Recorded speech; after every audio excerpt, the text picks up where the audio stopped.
आज के वीडियो की शुरुआत इस सवाल से करते हैं कि निम्न में से कौन सा वायरस पौधों और कीट दोनों में प्रजनन कर सकता है। Which virus can replicate in both plant and insects. इस प्रकार के सवाल जो हैं वो प्रीलिम एग्जाम में आपने देखा होगा पूछा जाता है और यह कठिन हो जाता है सवाल। जैसे इसी का आपको आंसर निकालने को दे दिया जाए तो थोड़ा सा आपको फैक्चुअल अलग लगेगा। इसी प्रकार का आज हम लोग सवाल करेंगे आज के वीडियो में। ये साइंस का लास्ट मिनट रिवीजन सीरीज वाला वीडियो है। इसमें हम लोग केमिस्ट्री और बायोलॉजी के बीमारियां और उनके कारण क्या होते हैं, कारण प्लांट्स में और ह्यूमन में दोनों में ही, इसका हम लोग प्रैक्टिस करेंगे। जितने MCQ अभी तक करवाए हैं कृपया उसको भी रिवाइज कर, क्योंकि अब समय नहीं है। आज 30 तारीख तो हो ही गया है और 13 तारीख को आपका एग्ज़ाम है। एग्ज़ाम होगा ही, किसी भी हालत में एग्ज़ाम होगा ही।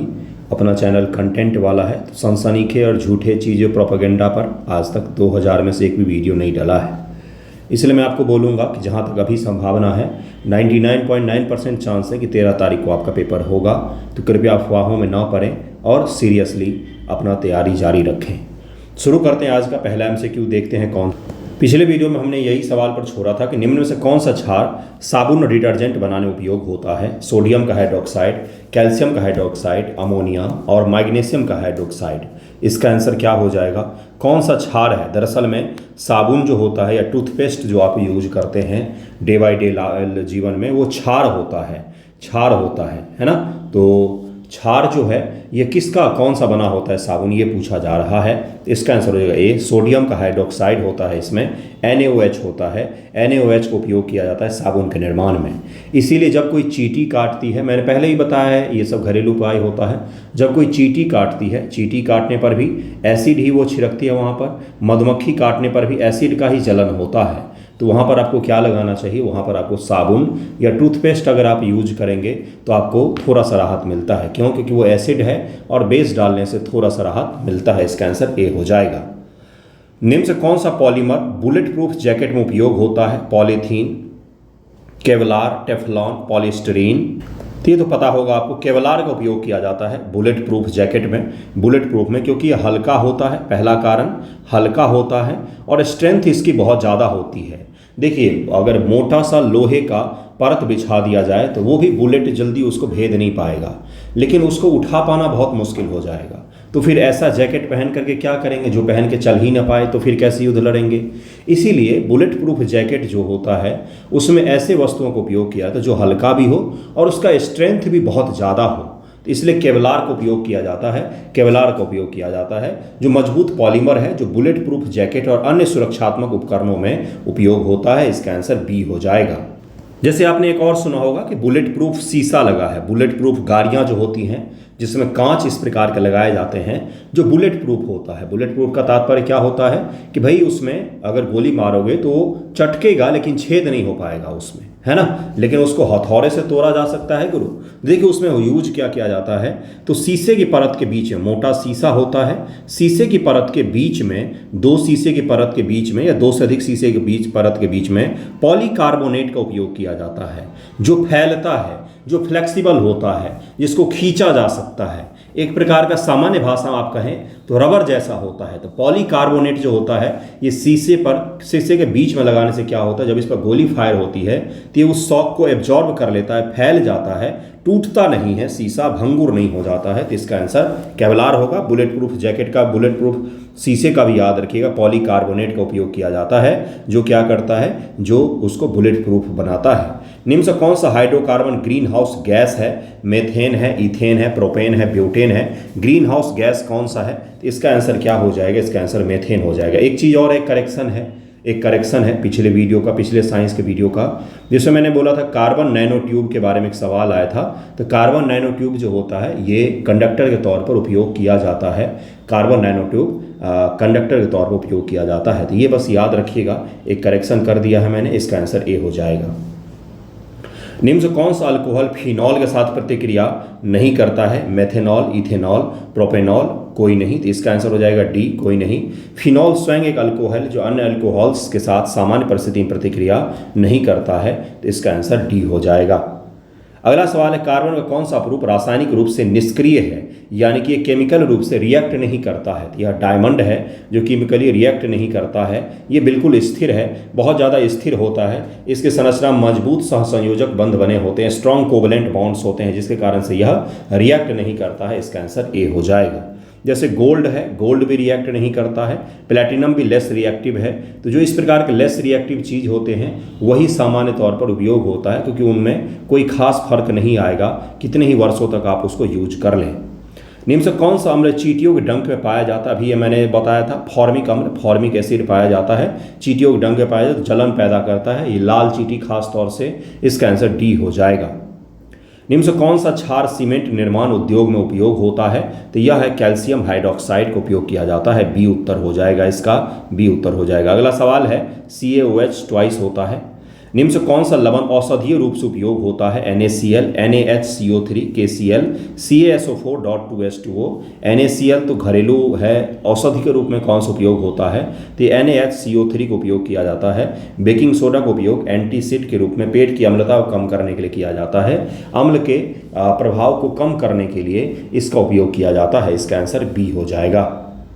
अगला निम्न से कौन सा पॉलीमर इलेक्ट्रिकल इंसुलेशन में उपयोग किया जाता है? तो इस पॉलीमर का नाम है टेफ्लॉन। टेफ्लॉन का उपयोग किया जाता है उत्कृष्ट विद्युत रोधन क्षमता के कारण इलेक्ट्रिकल इंसुलेशन अर्थात इलेक्ट्रिक शॉक से बचाने के लिए या इंसुलेटर के तौर पर, ताकि बिजली के तार के चारों तरफ लपेट देते हैं, जिससे क्या होता है भाई करंट ना लगे किसी को। तो इसका आंसर टेफ्लॉन हो जाएगा।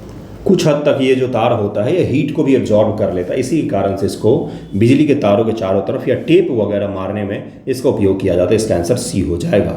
निम्न से कौन सा हाइड्रोकार्बन प्राकृतिक गैस का मुख्य घटक है? प्राकृतिक गैस का पूछा जा रहा है, तो यह मीथेन ही हो जाएगा, मीथेन हो जाएगा। प्राकृतिक गैस का मुख्य घटक यह होता है। इसका आंसर ए हो जाएगा। निम्न से कौन सा अल्कोहल ऑक्सीकरण कर पर एल्डिहाइड देता है? तो ये कौन सा है? तो यह है इथेनॉल। इथेनॉल है, इथेनॉल एक प्राथमिक अल्कोहल ऑक्सीकरण पर एल्डिहाइड एसिटल्डिहाइड देता है। इसका आंसर इथेनॉल हो जाएगा। कार्बन का कौन सा अप्रूप रासायनिक प्रतिक्रिया में उत्प्रेरक के रूप में काम करता है? कैटलिस्ट के तौर पर। कैटलिस्ट का काम क्या होता है? किसी भी रिएक्शन को गति को बढ़ा देता है, किसी भी रिएक्शन की गति को बढ़ा देता है, कैटलिस्ट के तौर पर उपयोग किया जाता है। तो यह सक्रिय चारकोल होता है। सक्रिय चारकोल अपनी उच्च सतह क्षेत्र के कारण से रासायनिक प्रतिक्रियाओं में उत्प्रेरक के रूप में इसका उपयोग किया जाता है। इसका आंसर डी हो जाएगा। एक्टिवेटेड चारकोल्स का उपयोग किया जा सकता है। नेक्स्ट क्वेश्चन, इनसे कौन सा अम्ल विटामिन सी के रूप में जाना जाता है? एसिटिक अम्ल, साइट्रिक अम्ल, एस्कॉर्बिक अम्ल, लैक्टिक अम्ल। चार यहाँ पर दिए गए। ये तो बेहद आसान सवाल हो गया भाई। विटामिन सी के का नाम क्या है? अगर नाम भी याद होगा तो भी आप इसको कर ले जाएंगे। तो इसका आंसर हो जाएगा एस्कॉर्बिक एसिड कहते हैं इसको, एस्कॉर्बिक एसिड कहते हैं, जो एंटीऑक्सीडेंट होता है। इसका आंसर सी हो जाएगा। निम्न से कौन सा क्षार पेट्रोलियम शोधन में उपयोग होता है? Sodium hydroxide, calcium hydroxide, ammonia, potassium hydroxide. चार यहाँ पर ऑप्शंस दिए गए हैं। पेट्रोलियम रिफाइनिंग उद्योग में इसका उपयोग किया जाता है। 79 का उत्तर क्या हो जाएगा? सोडियम हाइड्रोक्साइड का उपयोग किया जाता है। पेट्रोलियम शोधन में अशुद्धियों को हटाने के लिए, इम्प्योरिटीज़ को छानने के लिए इसका उपयोग किया जाता है। इसका आंसर ए हो जाएगा। निम्न से कौन सा लवण फोटोग्राफी में उपयोग होता है? NaCl, Na2CO3, AgBr, CaSO4.2H2O। चार यहाँ पर ऑप्शंस दिए गए हैं। पूछा जा रहा है फोटोग्राफी में कौन सा अम्ल उपयोग किया, लवण का उपयोग किया जाता है? लवण का उपयोग किया जाता है। इसका उत्तर क्या हो जाएगा? इसका उत्तर क्या होगा? इसका आंसर सी हो जाएगा। सिल्वर ब्रोमाइड इसको कहा जाता है बंधुओं। सिल्वर है और ब्रोमाइड है। फोटोग्राफी में प्रकाश संवेदनशील सामग्री के रूप में उपयोग होता है। इसका उपयोग फोटोग्राफी में किया जाता है। ये आप याद रखिएगा, ये पूछा जा सकता है। इसका आंसर सी होगा। ये पूछा भी गया है सिल्वर ब्रोमाइड के बारे में, इससे पहले प्रीलिम एग्जाम में पूछा गया। आप देखेंगे तो वहाँ पर मिलेगा ये सवाल आपको। निम्न से कौन सा पॉलीमर पैकेजिंग में उपयोग होता है? Nylon, polythene, Teflon, bakelite. किसका उपयोग हम लोग पैकेजिंग में करते हैं? इसका उत्तर क्या हो जाएगा? तो भाई जो सामान्य तौर पर सस्ता होने के कारण से बृहद स्तर पैकेजिंग में उपयोग होता है वो पॉलीथीन ही तो है। तो पॉलीथीन ही तो है। इसका आंसर बी हो जाएगा। लचीला भी होता है, कम लागत भी होता है, आसानी से सुलभता से उपलब्ध भी होता है, लेकिन रिसाइकल आसानी से नहीं हो पाती, जिसके कारण से दुनिया का सबसे बड़ा कारण बन गया प्रदूषण का। यह तो पॉलीथीन है, पॉलीथीन है। इसका आंसर बी हो जाएगा। निम्न से कौन सा हाइड्रोकार्बन डीजल का मुख्य घटक है? Methane, हेक्साडेकेन, benzene, ethane. 4 यहाँ पर ऑप्शंस दिए गए हैं। डीजल का मुख्य घटक पूछा गया, जिस प्रकार से बीपीएससी ने एलपीजी का मुख्य घटक पूछा है कुछ दिन पहले ही, प्रोपेन ब्यूटेन वाला, उसी प्रकार से ये भी आपसे पूछा जा सकता है कि कौन सा डीजल का मुख्य घटक है इनमें से। इसका उत्तर क्या हो जाएगा? 82 का हेक्साडेकेन इसको कहते हैं। हेक्साडेकेन C16H34 डीजल ईंधन का मुख्य घटक होता है। डे बाय डे में हमारे यूज होने वाली चीज़ों पर आधारित यह प्रश्न है, तो इसलिए इसको ध्यानपूर्वक करिएगा। इससे पहले के साइंस का पूरा प्लेलिस्ट है, उसको रिवाइज कर लेंगे। यकीन मानिए एग्जाम में बहुत मदद मिलेगा आपको। इसका आंसर बी हो जाएगा। अगला सवाल पर चलते हैं। निम्न से कौन सा अल्कोहल लकड़ी के स्पिरिट के रूप में जाना जाता है? Methanol, ethanol, propanol, butanol. सब पढ़ा हुआ होगा, कोई ऐसा नहीं होगा कि नहीं पढ़ा हुआ होगा। लेकिन लास्ट टाइम में ना सारे जीवन के पाप याद आते हैं, सारे पुण्य भूल जाते हैं, सारा पढ़ा हुआ लोग भूल जाते हैं। क्या होगा इसका आंसर? आते हुए सवाल में भी लास्ट टाइम में कन्फ्यूजन होता है। इसको लेकर डरिएगा मत, ये बिल्कुल नॉर्मल फिनोमेना है, सबके साथ में होता है।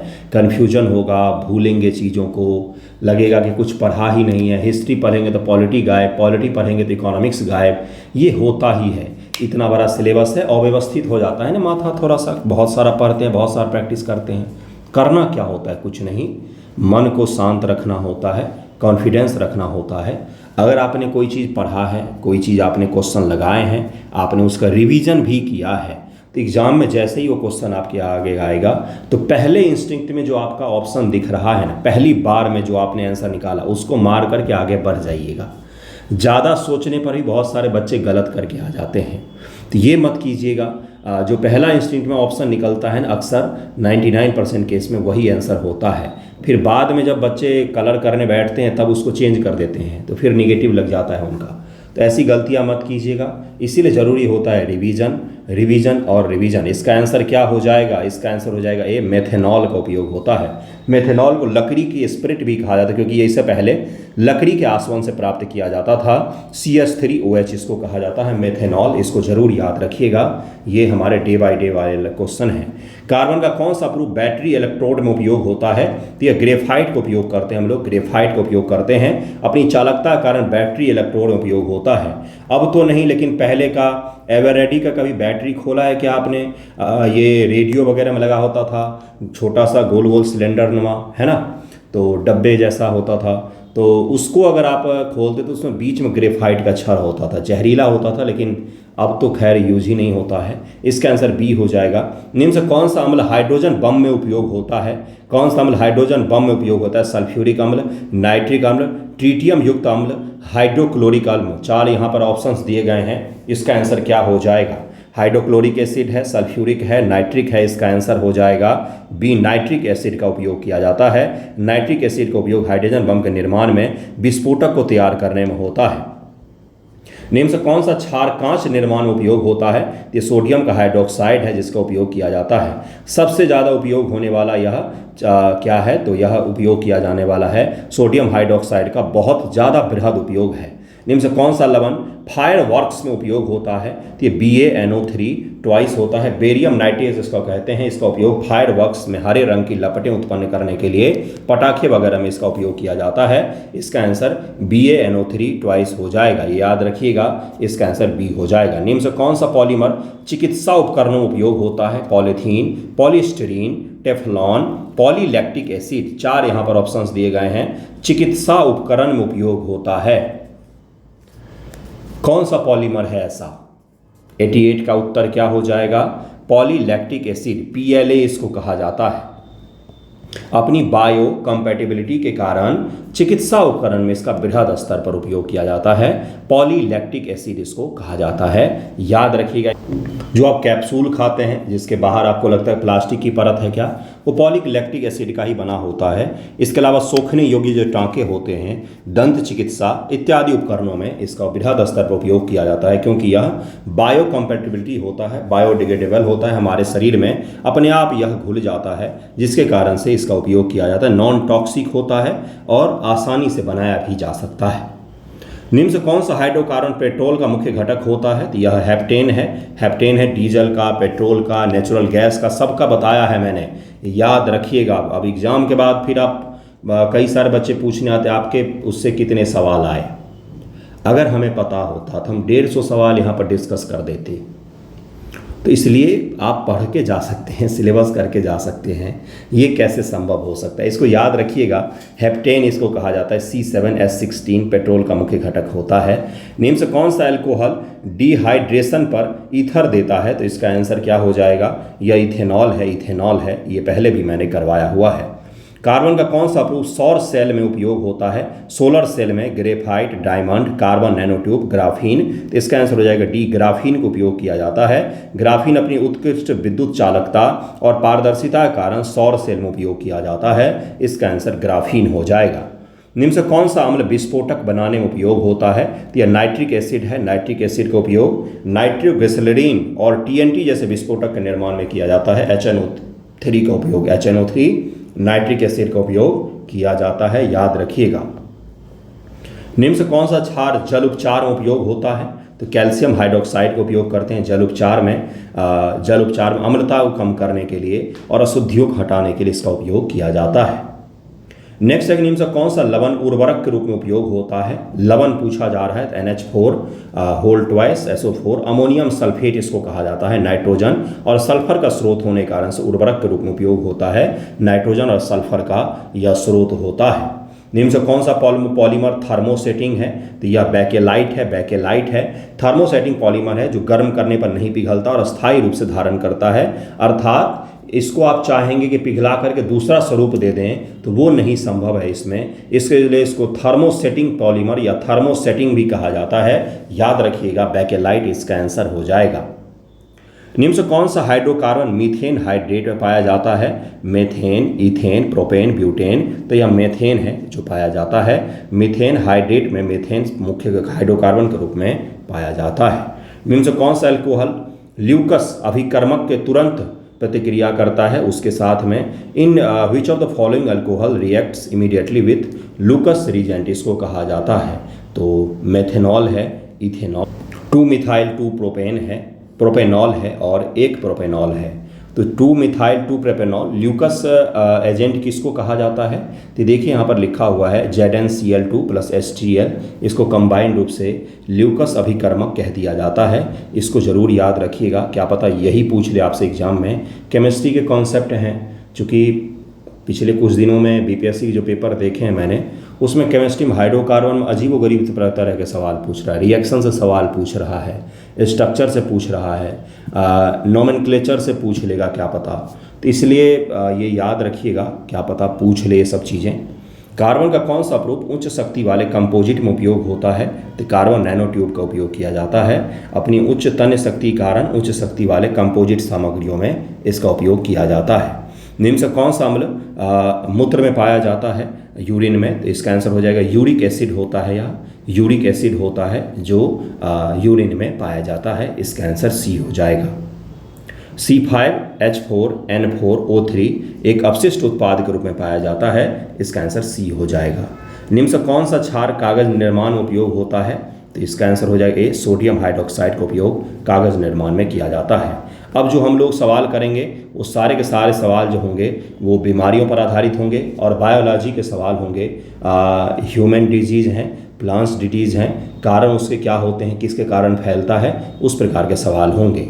देखिए पहला सवाल बहुत ही आसान है। निम्न से कौन सा मानव रोग विषाणु वायरस के कारण होता है और तंत्रिका तंत्र को प्रभावित करता है? रेबीज, ट्यूबरकुलोसिस, टाइफाइड और हैजा। 4 ऑप्शंस यहाँ पर दिया गया है। और हाल फिलहाल में सुप्रीम कोर्ट के आदेश, जब सुप्रीम कोर्ट ने बोला कि कुत्तों को अंदर कर दो भाई, तब जो सारे आ गए थे डॉग लवर्स रोड पर, तो उस दौरान भी ये काफ़ी चर्चा में रहा था। एक उत्साही डॉग लवर ने बोल दिया कि ये जो रेबीज होता है ये वायरस थोड़ी ना होता है, साबुन से धो तो साफ़ हो जाता है। सालाना बहुत सारे लोगों की मृत्यु होती है। अभी हाल फिलहाल में एक खिलाड़ी की मृत्यु हो गई और इसका कोई उपाय भी नहीं हो पाता है अगर सही समय पर आपको पता ना चले तो ये रेबीज है, रेबीज है। इसका आंसर ए हो जाएगा। रैप्डो वायरस के कारण से होता है, जो तंत्रिका तंत्र को प्रभावित करता है, हमारे नर्वस सिस्टम को पशुओं को काटने से फैलता है। अन्य वैकल्पिक जो हैं ट्यूबरकुलोसिस, टाइफाइड और हैजा, ये सब बैक्टीरिया जनित हैं। तो रेबीज के बारे में जरूर याद रखिएगा। इसका आंसर ए हो जाएगा। हाल में चर्चा में भी था। बैक्टीरिया जनित रोग निमोनिया का प्राथमिक कारण क्या है? तो इसका कारण होता है स्ट्रेप्टोकोकस न्यूमोनिया। स्ट्रेप्टोकोकस जो निमोनिया होता है इसी कारण से होता है यह।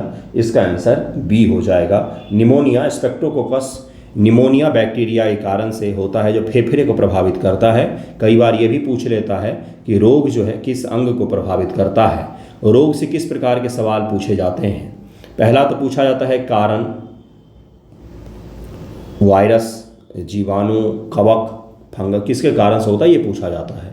दूसरा आपसे पूछा जाएगा कि यह किस अंग को प्रभावित करता है। तीसरा पूछा जाता है जैसे कई बार कि इसका टीका मौजूद है नहीं है, इस प्रकार के सवाल पूछ लिए जाते हैं। जैसे पूछ लिया जाता है हेपेटाइटिस सी, उसका टीका मौजूद है या नहीं। देखिएगा 2019 के यूपीएससी पीटी पेपर में आपको मिल जाएगा। तो वहाँ पर स्टेटमेंट वाला सवाल था हेपेटाइटिस पर आधारित, जिसमें एक स्टेटमेंट यही था। तो इस प्रकार के सवाल पूछे जाते हैं, आप उसको प्रैक्टिस कर लेंगे तो हो गया, इसका सारा डायमेंशन कवर हो जाता है ना। कई बार ये पूछ लिया जाता है कि इस रोग के टीके का खोज किसने किया है, तो वो तो खोज वाले चैप्टर में आपका आ जाता है। अगले सवाल पर चलते हैं, इसका आंसर बी हो जाएगा। कवच फंगस जनित रोग दाद रिंग वर्म्स का प्राथमिक कारण क्या होता है? यहाँ पर 4 ऑप्शंस दिए गए हैं। अजीबोगरीब इसी प्रकार के नाम रहेंगे जो कभी जीवन में नहीं सुना होगा। इसका आंसर क्या हो जाएगा? इसका आंसर हो जाएगा सी, डर्माटोफाइट्स इसको कहा जाता है। इसके कारण से दाद और खुजली जो कवक जनित होते हैं वो आपको देखने को मिलता है। नेक्स्ट क्वेश्चन पर चलते हैं। अगला है कि त्वचा, नाखून, बालों को प्रभावित करता है। मुख्य रूप जैसे डैंड्रफ की जो समस्या होती है वो कवक के कारण ही होता है ना। निम्न से कौन सा मानव रोग प्रोटोजोआ के कारण से होता है? इन्फ्लुएंजा, टाइफाइड, हैजा, मलेरिया। 4 यहाँ पर ऑप्शंस दिए गए हैं और इसका उत्तर क्या हो जाएगा? इसका आंसर हो जाएगा डी, मलेरिया। वैसे कवक जो होता है ना, कवक जो अभी मैंने बताया डैंड्रफ या इस प्रकार की चीज़ें जो दाद, खाद, खुजली, इसका सबसे आसान जो आपके अगल बगल का इलाज है वो है नीम। नीम का सेवन करें, नीम के पत्ते को पीस के लगा लें या उसके पत्ते का रस निकाल कर लगा दें, या उसका उपयोग जितना ज़्यादा करेंगे आपका फंगस उतना ही ज़्यादा ख़त्म हो जाएगा। विदिन 1 और 2 वॉश, अगर आपके हेयर में ऐसा कोई समस्या आता है तो 1 से 2 बार अगर आप नीम के पत्तों के साथ वॉश करते हो तो आपका ख़त्म हो जाएगा, जड़ से ख़त्म हो जाता है। तो ये नीम जो होता है ये देसी इलाज होता है कवक जनित रोगों का। ठीक है, इसका आंसर डी हो जाएगा। ये भी याद रखिएगा, प्रोटोजोआ के कारण मलेरिया होता है, इसका आंसर डी हो जाएगा। अन्य विकल्प जो हैं वो बैक्टीरिया जनित होते हैं। मानव इम्यूनोडिफिशियंसी वायरस HIV का प्राथमिक लक्ष्य कौन सी कोशिकाएं होती हैं? 4 यहाँ पर ऑप्शंस दिए गए हैं और यह कठिन सवाल में नहीं आएगा क्योंकि ये आपको पता होना चाहिए कि HIV के दौरान सबसे पहला चीज़ होता क्या है। पहली बात तो यह है कि HIV जो है अगर कोई व्यक्ति संक्रमित होता है तो उसको तुरंत पता भी नहीं चलेगा। 1 साल, 2 साल, 3 साल के पश्चात उसमें सामान्य तौर पर बाहरी लक्षण दिखने शुरू होते हैं। शरीर का वजन कम होना, लगातार बीमार रहना, कोई भी बीमारी अगर होगी, एक सर्दी खांसी भी होगा तो वो छूटता नहीं है उस आदमी का। तो HIV का प्राथमिक लक्ष्य कौन सी कोशिकाएं होती हैं? लाल रक्त कोशिका, न्यूट्रोफिल्स, प्लेटलेट्स, टी लिम्फोसाइट्स। तो इसका आंसर क्या हो जाएगा? टी लिम्फोसाइट्स जो होते हैं ये होता है इसका प्राथमिक लक्ष्य। टी लिम्फोसाइट्स CD4+ कोशिकाओं को लक्षित करता है जिससे प्रतिरक्षा प्रणाली कमज़ोर हो जाती है। हमारे शरीर का जो इम्यून सिस्टम है ना, प्रतिरक्षा प्रणाली है, उसी को सबसे पहले यह ख़त्म कर देता है। इसके कारण से लोगों की मृत्यु हो जाती है धीरे धीरे करके। निम्न से कौन सा रोग कवक जनित नहीं है? कैंडियासिस, डेंगू, एस्पारजिलोसिस, क्रिप्टोकोकोसिस। यहाँ पर 4 ऑप्शंस दिए गए हैं, इनमें से निकालिएगा और अलग अलग ऑप्शंस हैं। कैंडिडियासिस, डेंगू है, एस्परजिलोसिस है, क्रिप्टोकोकोसिस है। कौन सा कवक जनित नहीं है ये पूछा जा रहा है। इसका आंसर क्या हो जाएगा? इसमें से जो डेंगू है यह वायरस जनित होता है। डेंगू एक वायरस जनित रोग है जिसका वाहक होता है एडीज मच्छर। तो ये भी याद रखिएगा, वाहक होता है मच्छर, दरअसल में यह एक वायरस जनित रोग होता है। बाकी सब जो हैं ये कवक जनित दिए हुए हैं। इसका आंसर डेंगू हो जाएगा। बैक्टीरिया जनित रोग हैजा का प्राथमिक संचरण मार्ग क्या होता है? तो वायु जनित बूंदें होती हैं, दूषित जल, मच्छरों के काटने से, त्वचा संपर्क। हैजा किसके माध्यम से फैलता है? इसका आंसर क्या हो जाएगा? दूषित जल के माध्यम से फैलता है। हैजा विब्रियो कैलेरोबैक्टीरिया के कारण से होता है जो दूषित जल के माध्यम से फैलता है। निम्न से कौन सा virus single standard RNA genome वाला है? हर्पीज, स्पिलोकैक्स वायरस इसको कहा जाता है, हर्पीज सिम्प्लेक्स कहा जाता है वायरस इसको, हेपेटाइटिस बी वायरस कहा जाता है, उसके अलावा वेरिसेला जोस्टर वायरस है और सार्स कोव 2 वायरस है। 4 यहाँ पर ऑप्शंस दिए गए हैं, 4 में से आंसर निकालिएगा। इसका आंसर क्या हो जाएगा 8 का, 8 का आंसर हो जाएगा डी। सार्स कोव 2 जो है, जो कोविड-19 का कारण है, एक सिंगल स्टैंडर्ड आरएनए वायरस है और यह बीपीएससी पीवाईक्यू सर 67th में पूछा जा चुका है, 67th में पूछा जा चुका है यह सवाल कि सार्स कोव 2 के बारे में आपसे पूछा जा चुका है। एक सिंगल स्टैंडर्ड आरएनए वायरस है, अन्य वैकल्पिक जो हैं वो डबल स्टैंडर्ड डीएनए वायरस होते हैं। इसका आंसर डी हो जाएगा। कवक जनित रोग के उपचार में क्या उपयोग किया जाता है? Antiviral, antibiotics, vaccine, anti fungal. तो फंगल में क्या उपयोग किया जाएगा? एंटी फंगल का उपयोग किया जाएगा। एंटीवायरल वायरस जनित में उपयोग किया जाता है। एंटीबायोटिक बैक्टीरिया के खिलाफ उपयोग किया जाता है। इसका आंसर डी हो जाएगा। निम्न से कौन सा मानव रोग प्रयांस के कारण से होता है? प्रयांस क्या होते हैं? सबसे पहले तो असामान्य प्रोटीन होता है, असामान्य प्रोटीन होता है जो हमारे शरीर में ही बनने लग जाते हैं और यह दूसरे प्रोटीन को भी प्रेरित करते हैं कि असामान्य तरीके से शरीर में बढ़ करके मुड़ने शुरू हो जाते हैं। तो दरअसल में ये हमारे मस्तिष्क काइटसफेल्ट जैकब रोग इसको कहते हैं, इसको प्रभावित करता है जो असामान्य प्रोटीन के कारण से होता है। हमारे ही शरीर में असामान्य प्रोटीन के कारण से यह होता है और ये जो बीमारी है ये मस्तिष्क को प्रभावित करता है। ये भी याद रखिए, प्रयांस को भी याद रखिएगा। दरअसल में असामान्य प्रोटीन के कारण से उत्पन्न यह बीमारी होती है। जैसे कि ये जो बीमारी दिया हुआ ऑप्शन ए, ये आपके मस्तिष्क को किसी के भी मस्तिष्क को प्रभावित करता है। नेक्स्ट है क्रॉप से जुड़े हुए टोबैको मोजेक वायरस मुख्य रूप से किन फसलों को प्रभावित करता है भाई? तो आपको पता ही है, तंबाकू और टमाटर को प्रभावित करता है। यह तंबाकू और किसको? तो तंबाकू और टमाटर को यह प्रभावित करता है। इसका आंसर डी हो जाएगा। टोबैको मोजेक वायरस TMV कहा जाता है। एग्जाम में कई बार TMV वायरस भी कह देते हैं शॉर्ट फॉर्म में, तो ये भी याद रखिएगा, इसका फुल फॉर्म भी याद रखिएगा। TMV सोलानेसी फसलों जैसे तंबाकू और टमाटर को प्रभावित करते हैं जिससे पत्तियों पर मोजैक पैटर्न बन जाता है। ये जो सोलानेसी लिखा हुआ है ये क्या होता है? फसल का परिवार होता है, एक परिवार के फसल होते हैं ना, तो उसी फसल का परिवार। इसमें कौन कौन से आ सकते हैं? तंबाकू है, टमाटर है, शिमला मिर्च है, बैगन है, धतूरा है, ये सब के सब सोलानेसी परिवार में आते हैं। तो ये भी याद रख सकते हैं, तंबाकू टमाटर, इसकी जगह शिमला मिर्च रहेगा तो उसको भी ये प्रभावित करेगा। तो ये याद रखिएगा TMV के बारे में। निम्न से कौन सा फसल रोग बैक्टीरिया के कारण से होता है? Rust, powdery mildews, bacterial blight, mosaic. तो इसका आंसर क्या हो जाएगा? बैक्टीरियल ब्लाइट नाम में ही लगा हुआ है, तो यह बैक्टीरिया के कारण से होता है। इसका आंसर सी हो जाएगा। अन्य जो है वो कवक के कारण से होता है।